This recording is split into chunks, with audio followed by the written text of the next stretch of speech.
Le ciel nocturne n'est pas juste beau, c'est une porte ouverte sur le cosmos. Chaque scintillement d'étoiles que vous voyez a voyagé des millions d'années pour vous atteindre. Mais si je vous disais que pour voir sa vraie beauté, il faut maîtriser une compétence souvent négligée, et à quel point passez-vous à côté de la magie de l'univers en ce moment même? Ce soir, on plonge dans l'art et la science de la mise au point en astronomie, la clé pour déverrouiller les merveilles du ciel. Allez, parlons mise au point. Et non, pas le genre de concentration qu'on a pendant une réunion Zoom avec un coup de barre.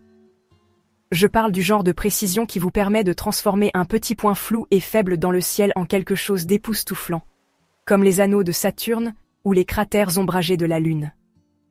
Faire la mise au point en astronomie, c'est un mélange d'expérience scientifique et de patience de Jedi. La lumière des objets célestes voyage depuis des millions, parfois des milliards, d'années pour atteindre la Terre, et le temps qu'elle arrive ici, elle a été ballottée par notre chère et chaotique atmosphère comme une bille dans un flipper pendant une tempête. Votre mission? Transformer cette lumière fatiguée et tremblotante en quelque chose de net et d'éblouissant. Que vous soyez équipé de jumelles, d'un télescope ou de votre fidèle appareil photo réflexe numérique, maîtriser ça, c'est la clé.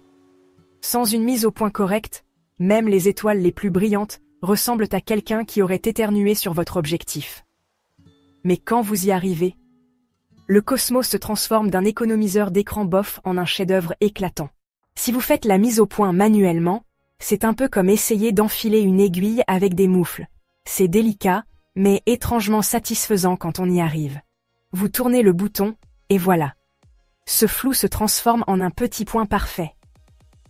Mais voilà le truc. À fort grossissement, le moindre faux pas peut transformer votre étoile parfaite en une tache abstraite. Pour les astrophotographes, la pression est à son comble. Une erreur, et vos heures de prise de vue se transforment en une déception floue.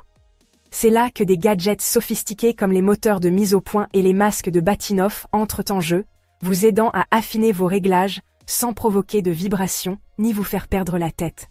Et n'oublions pas les systèmes autofocus, qui sont en gros les Tesla de la technologie d'observation des étoiles.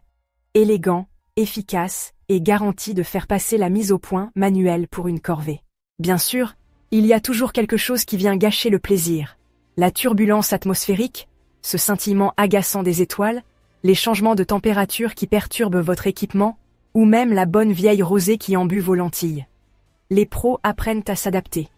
Ils utilisent l'eau des pare-buées, gardent leur mise au point au chaud, et prient les dieux de l'astronomie pour que l'air soit stable.